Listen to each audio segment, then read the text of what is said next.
45 minutes to an hour, maybe a little bit longer. Oh. So we won't hold you up too long, you know. Mm-hmm.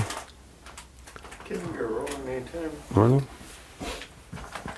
All right, Armin, you want to give us your name, your date of birth, and where were you born? My name is Walter Norman Skenandore. I was born 1/28/33 in Green Bay, Wisconsin. And what was the names of your parents? Walter and Eva. Walter Skenandore, Eva Mataxen. And did your dad have a middle name? Yeah, Lloyd. Walter Lloyd. Okay. Now, do you remember any the names of your grandparents? Yeah. My father's name was Eli Skenandore, and my father's name was Jamison Mataxen. Could you now on your father's side? And what was his wife's name? Lavinia. Lavinia. Yeah. And you remember her maiden name? Yeah, it was Adams. Adams. Now, did you know them very well? I knew them pretty well. No? Yeah, when I was younger, and then they were quite a bit older. You know, when I got older, and you don't see them very much. You know. And where did they live? They lived in Green Bay. They lived in Green Bay. Mm-hmm. All right. And then on your mother's side, your grandfather and your grandmother. Yeah. What was her name again? Let me see, Jameson and what was her? Ida Mataxen. Ida Mataxen. Okay. And where did they live? They lived mostly. I can always remember them living in Kokana. Kokana. Mm-hmm. Now, did you spend any time with either one of your grandparents? Not too much, you know. They'd come and visit us every once in a while on the weekends and holidays. But then outside of that, we didn't spend much time with them. Do you remember them talking Oneida at all? Yeah, they talked Oneida all the time. My parents knew how to talk Oneida, but they didn't teach us the language at all. A little bit of words here and there, you know. Tell me the names of your brothers and sisters.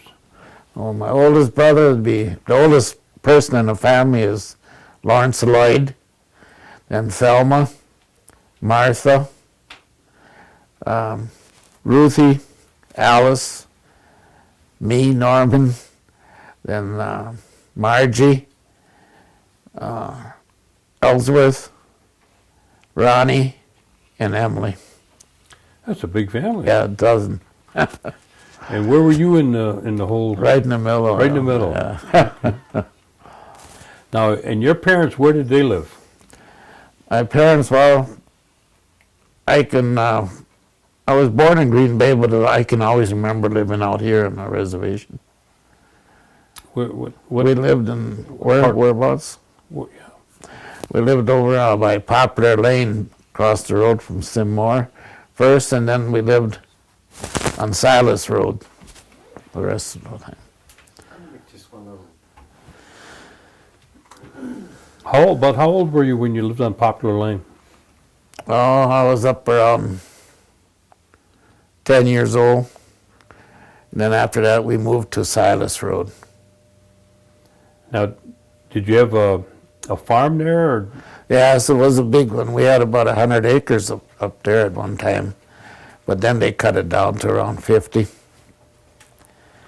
your dad do a lot of farm work then? The kids did a lot of farm work. we raised mostly our vegetables, and like potatoes and beans and carrots and sweet. Oh, then I used to have cash crop for like red beets and stuff like that, corn. That's about it. Did you do a lot of bean picking and? Oh yeah, we had acres of beans we had to pick. Yeah, right away. You know, we used to get up in the morning and have to hoe up up and down before we could eat breakfast, you know. Now, what kind of work did your dad do outside of the trucking farm?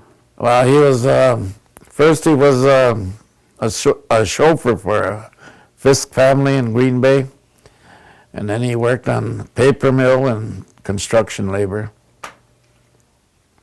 Did he ever tell you, or do you know what his educational background was? He was high school graduate. And where did he graduate from, do you know? I really don't know where he graduated from. My mother was a high school graduate too, but I don't know where she graduated from. And did they speak the language? Yeah, they both spoke the language. Okay. Now, was your father involved in any kind of tribal government affairs or anything like that? I don't think he was, but his father was, Eli was, he was connected with them. And what did he do? Do you remember? Well, he used to go to New York for the New York claim, for the Washington, for the New York claim. And then he ran for different offices county-wise. I mean, I think he was a treasurer or something in there. I forget what it was. And that would be in Brown County. Tell me what you can remember them talking about the New York claim. Well, it was always, we're going to get the New York claim, but it never came. And, well, afterwards they used to joke around and say the next generation would get it or something, but it never came. Because as far back as you can remember, I guess they always sent delegations to Washington, but I guess mostly what they did is wine and dine them and pat them on the back and send them home again. You know, that was about it. You know. And it hasn't changed any today. No, it hasn't changed yet. Now, when you think of your mother, with that large a family, she must have been a hard worker. Yeah, she was a very hard worker. Did you have electricity and running water? Not always. There was this toward the end when we got all that. We didn't have, when I was young, we didn't have electricity or water. Yeah, we had a pump, a hand pump. But hardly no electricity. Toward the end we got electricity. And, well, I was already 10, 11 years old and 9, 10 years, I don't know. I don't remember when exactly got it, but I wasn't. We had just kerosene lights before that, you know. Now, did your mother, she do a lot of cooking and sewing? Oh, yeah, she did it all, you know. She used to bake a lot of bread. And, well, for a big family like that, I don't know how she did it, but she did it. That must have been a tough situation on wash day, huh? Oh, I guess so, yeah. Oh, I can see diapers on the line all the time. Yeah, it was pretty tough, but we didn't know any better in them days, and I guess I just took it for granted. That's the way everybody was, you know. Now, when there was somebody who would get sick, did they have any kind of medicines or herbs that they used? Yeah, I think it's number 6 mostly. My grandmother, Ida, she's the one, she used to have us pick these roots out of the ditch and the water and stuff, and then she'd dry them, and they'd have, it would be like tea. And outside of that, well, nobody got sick very much anyhow. They were pretty healthy people. Everybody was pretty healthy. But outside of, we'd have to go to Green Bay for our teeth and stuff, you know. Do you still use the number 6? Yeah. How do you gather it, and where do you go to get it? Well, I mostly right now just pick it right off my own property over there, but Ida's was different. We used to pick it out at like in the spring when those weeds would, not weeds, where some kind of plant would come up. We'd pull them out of the ditch, and then they'd have big roots on them. She used those, and number 6 is we just cut that off the top, the flower off the top, and dry them. Both of them dried. That's basically what we had for medicine. I see. Did you, Where did your parents go to church? Well, my dad was Episcopalian. My mother was, well, afterwards she was Assembly of God. I see. Did I think she was a Methodist before that, though. I see. Did you participate in any of the church activities? I used to go to mostly the Episcopal Church and the sure. Assembly of God Church. I see. Were your folks involved in any of the Oneida singing? No, I don't think so. Like, the wakes or anything like that? Oh, wow, everybody sang at that time, I guess, you know. My brother could play mandolin. She used to entertain us with mandolin playing, I guess. Was there anybody else in the family that was musically inclined? No, there was nobody took it up. What about hunting or fishing? Oh, I did it. I did it all. I mean, I hunted rabbits, pheasants, deer, squirrel, and then naturally sucker fishing. Mostly did sucker fishing. We didn't have a boat, so couldn't do the other kind of fishing very much. When's the best time to go get your suckers? Well, we got them at night mostly, and just before it got dark, and then right around 1 o'clock in the morning, they'd be running again. And where would you go to get them? Mostly Prampton Park. You didn't use hook and line, though. No, it was all spearing. Then there was a Dutchman's Creek. We used to go spearing over there too. How was the fishing there? The suckers come up there too? Yeah, the suckers they'd come way up. At that time, they'd come way up. But my cousin lived over there. We used to go up and down when we were kids, up and down the creek. There wasn't too many of them up there, but there was enough. Now, what was a typical Christmas like at home? Do you remember that? Well, most of the time, we didn't get many gifts from there, but like schools, you always get gifts from schools. And I don't remember too much. We never had a lot of gifts, you know. We were poor people and didn't have many. But we always had a big meal and everything. And there was plenty of company around. Did you have a Christmas tree? Yeah. And who put the tree up? Oh, we all did it a little bit. You know, we'd go out and cut a tree down. We didn't buy a tree or nothing. We cut a tree down and brought it home. And did you go hoyaning? Oh, yeah. Everybody always went away on New Year's Day morning. Now, did your folks ever tell you what that was all about, hoyaning? No, I didn't even know. I still don't know, I guess. You know. It was just that everybody would do that. They'd like it. There'd be a whole big gang of us, you know, the neighbor kids and whoever wanted to go with them, they'd tag along and get enough, and then they were satisfied, and that was it, you know. Do you still go hoyaning? No, Not anymore. No. Do you remember any other holidays that the family celebrated? We didn't do much for birthdays, and well, Thanksgiving naturally, 4th of July was all right, but not too much more than that. There wasn't. 4th of July was different those days, wasn't Yeah. it? Oh yeah, there was always parades and stuff like that, you know. Yeah. Where would they start the parades at? Do you remember? Well, most of the time, it's just all these little communities had parades, you know. Little parade wasn't much, you know. Usually a ball game after that, and that would be about it. Now, what was your responsibilities at home in terms of? Give me a typical day. Oh, well, in the summertime, we worked in a garden we spent a lot of time planting and hoeing and harvesting. And in the wintertime, we always had to cut, me and my brothers had to cut wood enough for all day. And that was about it, I guess.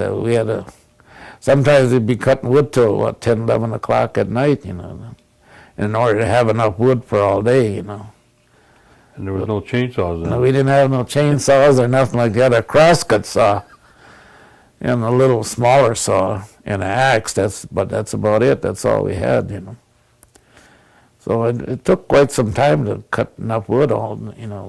We had to go out in the woods and gather it first, and then bring it home and cut it up. So we were busy. We always had something to do. Where did you start school? I started in Chicago Corners. That's when I lived on Poplar Lane. What year was that about? Oh, geez. Let me think one. So, what year was that? I don't remember what year it was anyhow, but I went there till about the 4th grade. We used to have to walk 3.5 miles. It was one way. And then we went to Highview School. I finished up in 8th grade over there. And that was not quite as far, about 2 miles. Where'd you go after Highview? At that time, we went to Green Bay, and where they bused us into Green Bay. It was there was too many people at West Green Bay, so they bused us right to East Green Bay, so East High School. I graduated from East in 1952. Were you involved in any kind of activities at school? Yeah, I played football and track there. I had, I think I made 7 letters all told with that. What position were you in? I was right halfback. And what'd you do in track? Track, I ran the broad jump, the 100-yard dash, 440, the mile. You're a lot slimmer then than now, huh? Yeah, yeah, that's for sure. Yeah, I was very well. I used to be, anytime we wanted to go someplace, we had to run, or that's about walk and run. That's all. We were in shape at that time. And, yeah.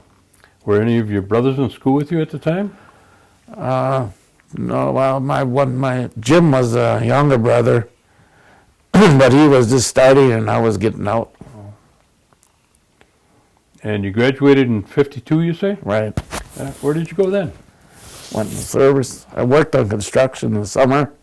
Then I went in the Navy in the fall. Because I was, we had to work all through high school in order to get the spending money and buy clothes, because our parents couldn't afford to buy us clothes. So one of them was the Naval Reserve. My partner, I had a friend of mine, he talked me into joining the Naval Reserve. But then I was going to go in the Marine Corps instead, but I couldn't, because they said that I was already committed to the Navy. I had to go 2 years active duty, which was all right. I didn't mind it at all. Where did they send you? Well, we went to Great Lakes, Illinois for basic training, and from there they shipped us to Rhode Island, and I went aboard a destroyer. It was a radar picket ship. We went to the Mediterranean first, all through the Mediterranean. Then we came back and we went to the Caribbean, and then we went to dry dock in Boston, Massachusetts for about 4 or 5 months. And then from there we went back down the Mediterranean, to the Caribbean again. Then after that it was time for me to get out. Which did you like better, the Mediterranean or Caribbean?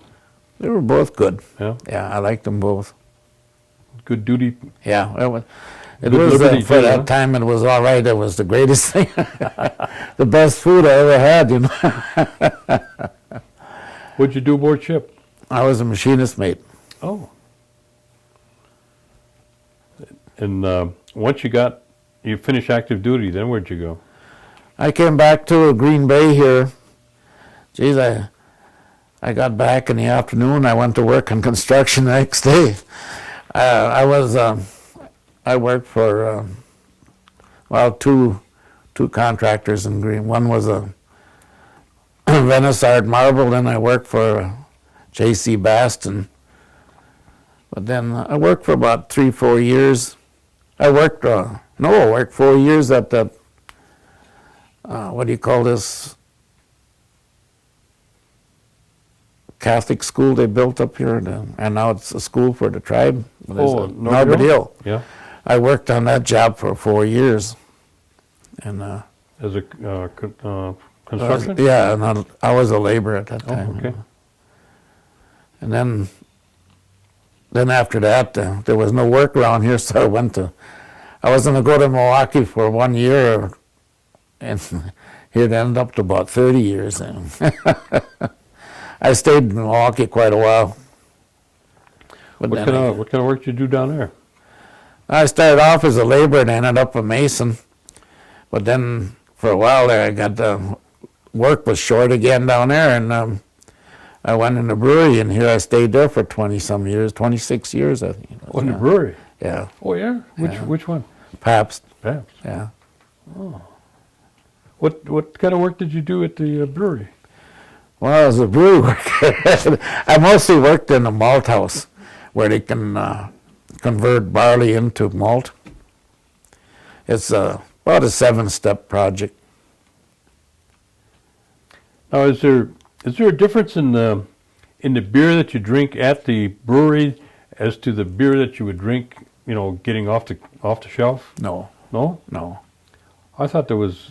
That might have Well, been- there's some of it, but most of it's pretty much the same. Oh. Only it's all really fresh, See, beer is no good the longer it ages. After 30 days, when they put it in cartons, then the shelf life is, 30 days. They always say you should sell it within 30 days. But Was that? yeah, That's how long? I mean, that's Yeah. after that. It's well, it starts getting thicker and thicker, and then is that what they call skunk beer? skunky beer. I Yeah, see. well, that's old beer. Well, I didn't know. I thought Yeah, I wasn't sure if the longer you kept it, yeah, that's no good, huh? So No. some of that beer I got in the basement probably no good, huh? yeah. I won't take a chance on it. Well, it usually gives you a headache. And I see. And you were down there for how many years? I was down in Milwaukee almost 30 years. Just 30 about, years. about 28 years, I think I was down there. Did you And I moved back here. did you start a family or have a family when you were down there? Yeah, I got married in Milwaukee and had one daughter. That's all I ever had is one daughter. Oh, and what's her name? Rayanne, Ryan? yeah. And where's she at now? Well, she lives in Oneida here now. Oh, does she? Yeah. Did she have any children? Yeah, she's got four daughters Oh, so and you, a son. 5. She had five kids. so you got 5 grandchildren now? Yeah. Oh, okay. Now, give me an idea. Did you ever feel that there was any distinction made in terms of you being an Oneida or an Indian, during school or after school or when you got out and went in the service? Do you ever? Well, you could tell a little bit, but most of them treated me pretty good while I was an athlete, and they treated me pretty good. I can't really say that it was, it was really bad, but because they treated me pretty nice. I didn't have no trouble. I didn't get no fights over it or nothing like that. So once in a while there'd be somebody would make a remark or something, but I never let that bother me. Were you ever involved in any, tribal politics or tribal affairs or any of the powwows or anything like that? Well, I played softball, baseball out here, and lacrosse. We used to have big games right down below here.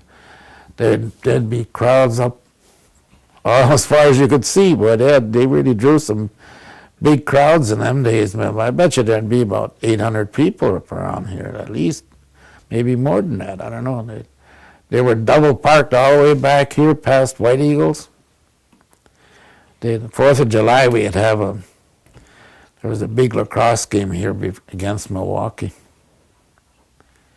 Then we went to Milwaukee a couple times, Paradise Valley, play lacrosse down there. That was quite a game then. Did you become involved in any of the activities going on in Milwaukee, like any Indian clubs down there, or? Yeah, I belonged to they called it the Buckskin Club down there once. That lasted for about 5 years. And what does that consist of, and what did they do? Well, it was basically a club. What the whole idea behind it was we'd have put on dances and various things, ball games and stuff, to raise money. And the idea was to build up a fund where some family would be hurting or something, they could help them out with a loan at 0% interest and stuff like that, you know. But it kind of went down. And then did you retire from the brewery then? Yeah, I took an early retirement out of the brewery and I came back here and worked as a mason. I worked in the turtle school all the way. Oh, the turtle school too? Yeah. Oh. How long did that take you to put up?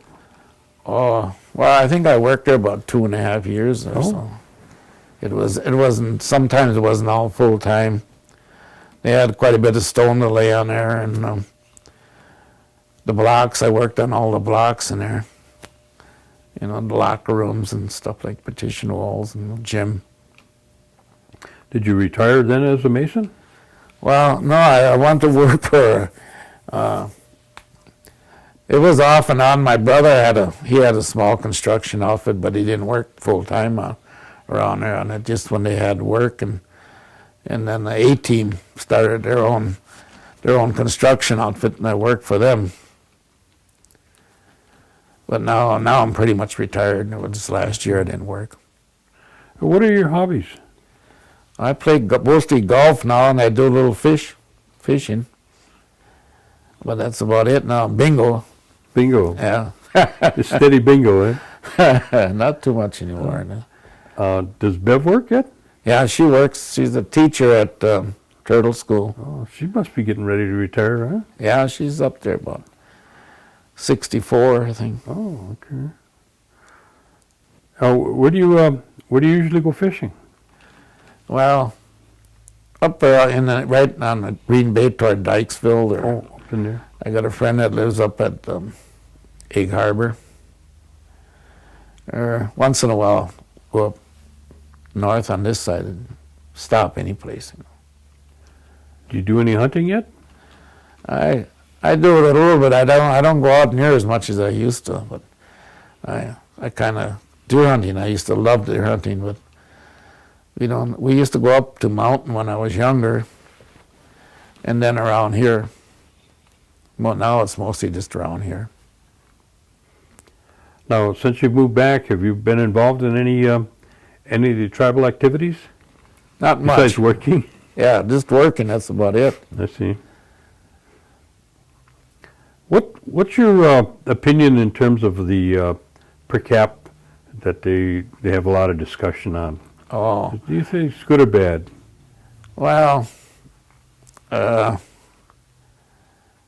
think there's too many people that are just in for the money, and I don't think the tribalism of living, but I like it. It helps me out, but if they would take it away, I suppose I couldn't say nothing about that. But I think as long as they do something right with that money, it's okay with me. But if they don't, if they just throw it away and give it to politicians, I mean, give money out all over, but they don't care too much about their own tribal people. As long as it's being spent in the right way, I don't have nothing wrong with that. I'm happy now with what did he give me? Like they give me $3,200 a year as the elderly. That helps out.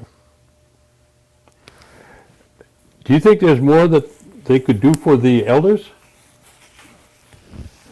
Well, right now I'm pretty happy with the medical, and what I get, that per cap I get, I'm happy with that.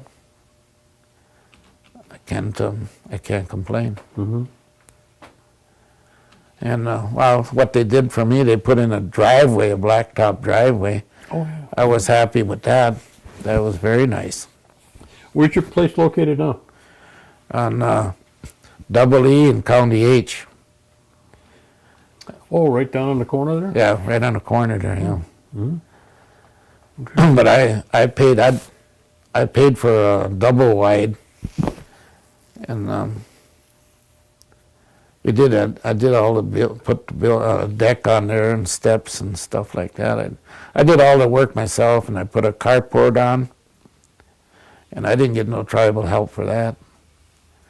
And then I built a 16 by 16 in the back. That's all out of wood too. Like, workshop, huh? no, it's like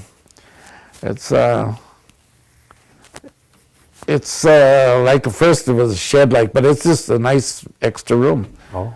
And I put like this log siding on the outside and the inside, and a wood floor, and then cathedral ceiling in there. It was too hot in the summertime, too cold in the wintertime, so I thought I might as well build around it. I really like it. I enjoy it. I use that room more now than anything, you know. What kind of recommendations would you give to the young children that are coming, your grandchildren, that you feel might be some help to them? One thing I know for sure is they got to get a good education. The more education they can get, the better off they'll be. If they could only get the education is the biggest thing, and well, I think they should try to get their own house without the tribe waiting for the tribe to buy it. You know, if they could do that, it would be a great help with everybody.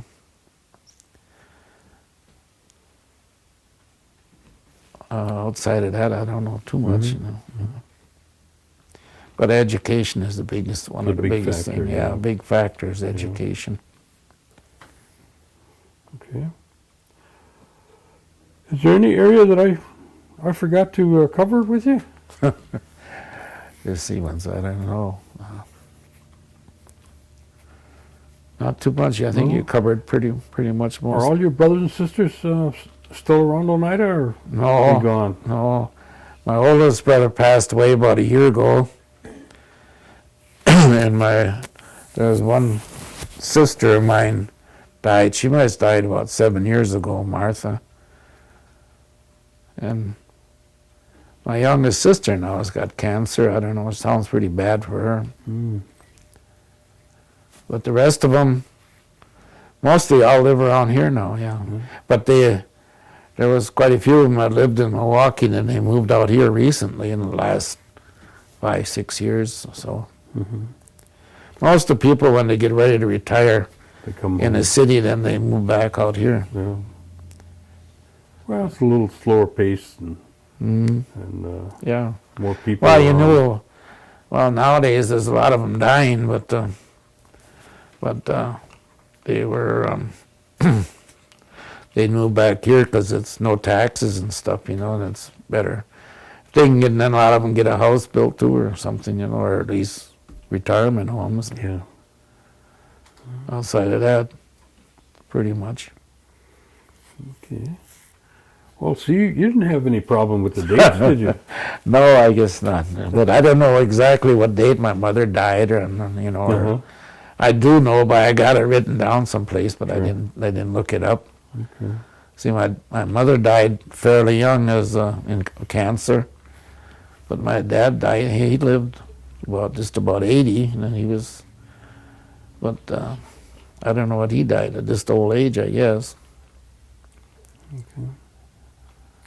Well, I want to thank you for coming down and sharing these stories with us. Mm-hmm. And we'll, like I said before, we'll get you a tape that you have for yourself. Okay. And we appreciate it very much. All right. Okay, good.